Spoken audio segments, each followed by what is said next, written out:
क्या आपने कभी ये सोचा है कि दुनिया के सबसे बड़े मेगा स्ट्रक्चर्स और इमारतों को कैसे बनाया जाता होगा? क्या आप जानते हैं कि पानी के अंदर ब्रिजेस किस किस्म की इंजीनियरिंग और किस तरह की मशीनरी के जरिए बनाया जाता है? अगर आपका जवाब नहीं है तो आज की वीडियो में कुछ ऐसे ही world's most powerful mega structure building machine को आप देखने जा रहे हैं। लेकिन आगे बढ़ने से पहले देखने वालों से रिक्वेस्ट है कि इस चैनल को सब्सक्राइब जरूर कर लें। नंबर 1 पर है सेगमेंटल ब्रिज लॉन्चिंग मशीन। ये वो मशीन है जिसके बारे में हम कह सकते हैं कि अगर ये मशीन ना होती तो चाइना दुनिया में मेगा स्ट्रक्चर और इंफ्रास्ट्रक्चर की दौड़ में सबसे आगे कभी भी ना होता। इस 580 टन के वजन की मशीन को बीजिंग वाओजोइंग मशीनरी कंपनी की जानिब से बनाया गया है।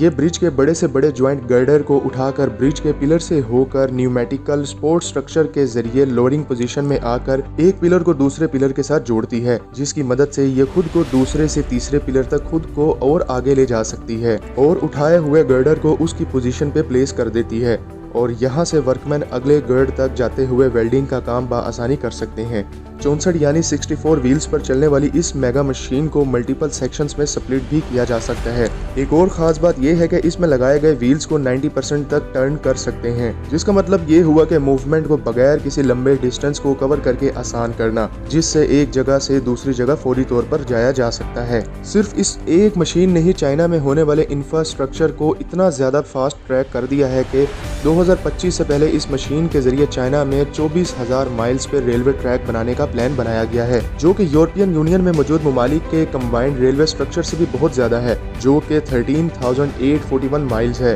दोस्तों, ये कहा जा सकता है कि ब्रिजेस की कंस्ट्रक्शन में सेगमेंट ब्रिज लॉन्चिंग मशीन एक अलग ही लेवल पर ले गई है। Number 2, tunnel boring machine. कभी न कभी आपके जहन में भी ये ख्याल आया होगा कि जमीन के नीचे बनाई गई सड़कों, टनल्स और सबवे ट्रेन के लिए ट्रैक्स को कैसे बनाया जाता होगा। इन सब कामों को टनल बोरिंग मशीन ही मुमकिन बनाती है। इसकी एक सबसे अहम मिसाल ऑस्ट्रेलिया में की जाने वाली फॉरेस्ट फील्ड एयरपोर्ट लिंक की कंस्ट्रक्शन है, जिसको बनाने के लिए 2 टनल बोरिंग मशीन्स का इस्तेमाल किया गया था, जो कि जर्मन कंपनी हेरनकट की जानिब से बनाई गई हैं। दोनों में से हर एक की कीमत $20 मिलियन है। इस मशीन में 39 feet radius rotating cutter wheels को बनाया गया है, जो कि बआसानी टनल्स रॉक वॉल को तोड़कर उसे रास्ते से हटा सकती है, जिसके बाद इन छोटे छोटे पत्थरों और बजरी को बेल्ट कन्वेयर सिस्टम में ट्रांसपोर्ट कर दिया जाता है, जबकि इसमें लगा हाइड्रोलिक सिस्टम मशीन को आगे पुश करने में मदद करता है। टनल की परफेक्ट कर्वेचर यानी परफेक्ट साइज में कंटिन्यूटी के लिए रीइंफोर्स्ड कंक्रीट सेगमेंट को इंस्टॉल किया गया है। रिंग में लगे ये सेगमेंट्स मशीन बोर्ड्स को टनल में सपोर्ट करते हैं। जैसे ही एक कंक्रीट रिंग कंप्लीट होता है, मशीन में लगा हाइड्रोलिक सिस्टम मशीन को आगे फॉरवर्ड कर देता है। आपको ये जानकर हैरानी होगी कि ऑस्ट्रेलिया के एयरपोर्ट लिंक प्रोजेक्ट में, जो कि 5 मील से भी ज्यादा है, उसके लिए 900 रिंग्स का इस्तेमाल किया गया था, जमीन के नीचे पैदा होने वाले वाइब्रेशन से बचने के लिए, जिससे सब कुछ तबाह हो सकता है। मशीन को बहुत ही स्लो चलाया गया था। इसी वजह से 2017 में शुरू होने वाले इस प्रोजेक्ट को 2020 में पूरा कर लिया गया है। Number 3, tower cranes. जब कभी आप किसी कंस्ट्रक्शन साइट पर जाते हैं तो यकीनन वहां पे इस्तेमाल की जाने वाली मशीनरी और हैवी इक्विपमेंट्स को देखकर हैरान जरूर होते होंगे। अगर सबसे पहली जिस चीज पर आपकी नजर जाती होगी तो वो यकीनन एक ऐसी क्रेन होगी जो कि जमीन से काफी ऊंचाई पे हैवी लोड को लिफ्ट किए होगी। जमीन से सैकड़ों ऊपर steel, concrete, large tools like heavy generators जैसी चीजों को लिफ्ट करने के लिए कंस्ट्रक्शन क्रू इन अमेजिंग क्रेन्स का यूज करते हैं। वैसे तो 2 तरह की क्रेन्स होती हैं, मोबाइल क्रेन्स और स्टैटिक क्रेन्स। दोनों में फर्क ये होता है कि स्टैटिक क्रेन जमीन के स्ट्रक्चर के साथ फिक्स्ड होती है, जो कि लोड को लिफ्ट तो कर सकती है लेकिन एक जगह से दूसरी जगह मूव नहीं हो सकती। जबकि मोबाइल क्रेन में व्हील्स को इंस्टॉल किया जाता है, जिसे different side to side move करा के ले जाया जा सकता है। मोबाइल क्रेन लोड को कैरी करके एक जगह से दूसरी जगह ले जाने के लिए भी कैपेबल है। कुछ हैवी लोड लिफ्टर क्रेन्स तो 42 टन का लोड कैरी कर सकती हैं, जो कि क्रेन्स के साथ attached thick steel shifting cables की बदौलत मुमकिन होता है। Number 4, Georgia nuclear power plant में इस्तेमाल की जाने वाली लैम्पसन LTL 2600। बाज़ औकात आपको ऐसी क्रेन की भी जरूरत पड़ सकती है जिसकी कैपेसिटी टावर क्रेन से भी ज्यादा हो। जॉर्जिया न्यूक्लियर प्लांट, जो कि 3200 एकड़ के रकबे पे बनाया जा रहा है, ऐसे लार्जर प्लांट्स में क्रॉलर क्रेन्स की बहुत ज्यादा जरूरत तो पड़ सकती है, लेकिन अगर जॉर्जिया वोक्टल एक्सपेंशन प्रोजेक्ट के यूनिट नंबर 3 और 4 की एक्सपेंशन रूफ को उठाकर रखने का मामला हो, जिनकी कंटेनमेंट रूफ का वेट 900 टन यानी 2 बड़े एयरप्लेन से भी ज्यादा हो, जिसका डायामीटर 135 फीट और जो 37 फीट टॉल हो, तो वहाँ काम आती है लैमसन LTL 2600 जैसी सुपर पावरफुल हैवी मशीन। एक ऐसी फुली मोबाइल क्रेन जो कि 400 फीट तक लिफ्ट कर सकती है। लैमसन LTL 2600 की मैक्सिमम लिफ्टिंग कैपेसिटी की बात की जाए तो वो अमेजिंगली 1200 टन से भी ज्यादा है।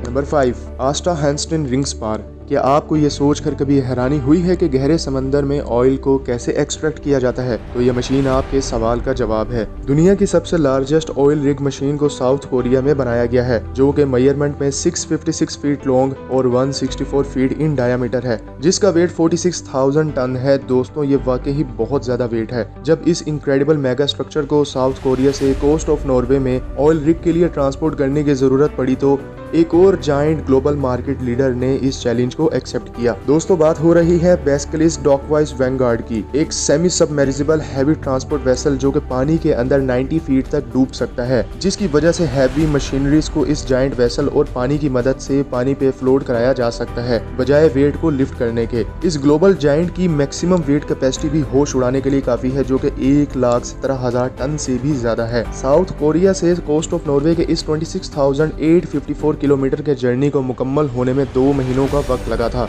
जो कि अपनी डिसाइडेड प्लेस पे दिसंबर 2018 को पहुंचाई गई थी। Number 6, Wikinger wind farm installation. अगर हाल ही में आपने जहाज का सफर किया है तो हो सकता है कि किसी बड़े समंदर या दरिया से गुजरते हुए आपने ये नज़ारा देखा हो, जिसे ऑफशोर विंड फार्म्स कहा जाता है। क्या आपके जहन में भी कभी ये ख्याल आया है कि ये एनर्जी जनरेटिंग विंड टर्बाइंस हकीकत में कितने बड़े होते होंगे? तो आपको ये जानकर हैरानी होगी कि ऑनशोर टर्बाइंस की हाइट 575 फीट तक और ऑफशोर टर्बाइंस की हाइट 853 फीट यानी 260 मीटर तक भी हो सकती है, जो कि अमेरिकन एम्पायर स्टेट बिल्डिंग का हाफ है। दोस्तों, किसी भी बड़े ऑफशोर प्रोजेक्ट की तरह इस प्रोजेक्ट के लिए भी मेगा मशीनरी की जरूरत पड़ती है, जिससे विंड टर्बाइंस को मूव किया जा सकता है। जर्मनी में बनाए जाने वाले विकिंगर ऑफशोर फार्म इंस्टॉलेशन के लिए भी किसी मेगा मशीनरी की ही जरूरत थी, जिसमें 70 टर्बाइंस को इंस्टॉल किया जाना था, जो कि 2017 में मुकम्मल हुआ है, जिसके लिए फ्रेड ओल्सन विंड कैरियर्स नाम की ऑफशोर मशीनरी को यूज किया गया था। दोस्तों, ये ऊबर मशीन एक जैकअप वेसल की तरह काम करती है। मतलब ये कि ये मशीन 4 सेल्फ एलिवेटिंग बैलेट्स को कैरी करती है, जो कि ओशन की सरफेस पर सेटल हो जाती हैं और शिप को पानी से ऊपर हवा में उठा देती हैं। इसका मतलब ये हो गया कि मेगा स्ट्रक्चर की जाइंट कंस्ट्रक्शन अटैच क्रेन्स की वजह से लिमिटेड नहीं रह सकती और अपनी मर्जी की हाइट को अचीव किया जा सकता है। ये अमेजिंग क्रेन 800 टन से भी ज्यादा के लोड को ऑफशोर कैरी कर सकती है। Number 7, Wiggins island tandem cranes. इन क्रेन्स को बनाने का मकसद सिर्फ और सिर्फ ऑस्ट्रेलिया के ईस्ट कोस्ट से 120 मिलियन टन कोल को हर साल एक्सपोर्ट करने के लिए काम को आसान बनाना था। ऐसे काम को सरअंजाम देने के लिए कोल स्टॉकिंग ब्रिज और mobile cranes with rotational flexibility बहुत ही एसेंशियल कंपोनेंट्स होते हैं। इस 1.1 माइल्स के प्रोजेक्ट को कंप्लीट करने के लिए 2 लैमसन LTL 2600 क्रेन्स की भी मदद ली गई थी, जिसकी मदद से जाइगेंटिक स्ट्रक्चर को लिफ्ट किया जाना था। दोस्तों, ये विगिंग आइलैंड कोल एक्सपोर्ट टर्मिनल दौरे हाजिर में कोल को एक्सपोर्ट करने की दुनिया का बेताज बादशाह माना जाता है। जब विगिंग आइलैंड को लैमसन LTL 2600 की मदद से प्लेस कर दिया गया तो अगला काम जॉइंट्स की वेल्डिंग का था, जिसको wide range of cherry picker lifts की मदद से सरअंजाम दिया गया था। Number 8, coffer dams.